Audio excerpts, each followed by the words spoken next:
আসসালামু আলাইকুম। Recipes by Tamjid মম চ্যানেলের পক্ষ থেকে সবাইকে স্বাগতম। সবাই কেমন আছেন? আলহামদুলিল্লাহ, আমরাও ভালো আছি। আজকে আমি আরও একটি নতুন নাস্তার রেসিপি নিয়ে হাজির হলাম। মাত্র 10 মিনিটে কিভাবে ডিমের স্যান্ডউইচ তৈরি করবেন সেই রেসিপিটি আপনাদের সাথে শেয়ার করব। বাচ্চাদের টিফিনের জন্য সকাল এবং বিকেলের নাস্তায় খুব কম সময়ে এই হেলদি নাস্তার রেসিপিটি তৈরি করতে পারবেন। এখানে আমি একটা ডিম, কিছু পেঁয়াজ, কাঁচামরিচ দিয়ে ডিমটা মিশিয়ে নিয়েছি।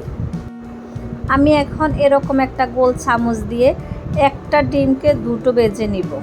ডিমে আমি স্বাদ মতো লবণ দিয়ে দিলাম। একটা পিঠ যখন আমার হয়ে আসবে তখন আমি ওই পিঠটা উল্টিয়ে দিলাম।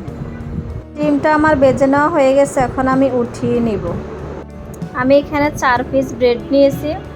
প্রথমে আমি বাটারটা লাগিয়ে নিব পুরো ব্রেডে।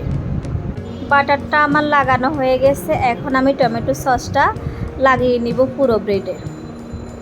এরকম করে আমি সবগুলো ব্রেডে লাগিয়ে নিব বাটার এবং টমেটো সস। এগুলোতে আমার বাটার এবং সস লাগানো হয়ে গেছে, এখন আমি ডিমটা দিয়ে দিলাম। একটা ব্রেডে নিয়ে নিলাম ডিমটা, এবার উপরে আরেকটা ব্রেড দিয়ে দিব। এরকম করে আমি সবগুলো একসাথে করে নেব। আমি এখন চুলে একটা ফ্রাই প্যান বসিয়ে দিয়ে দিলাম কিছুটা বাটার। আপনারা চাইলে সয়াবিন তেলটাও দিতে পারেন। যেহেতু এটা হেলদি একটা নাস্তা, সেহেতু আমি সয়াবিন তেলটা ব্যবহার করি না, বাটারটা দিয়ে দিলাম। এখন আমি দিয়ে দিলাম ব্রেডটা। দুটো ব্রেড আমি একসাথে দিব।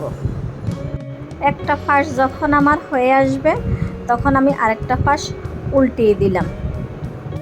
এ পর্যায়ে আমি কিন্তু আরও একটু বাটার দিয়ে দিলাম।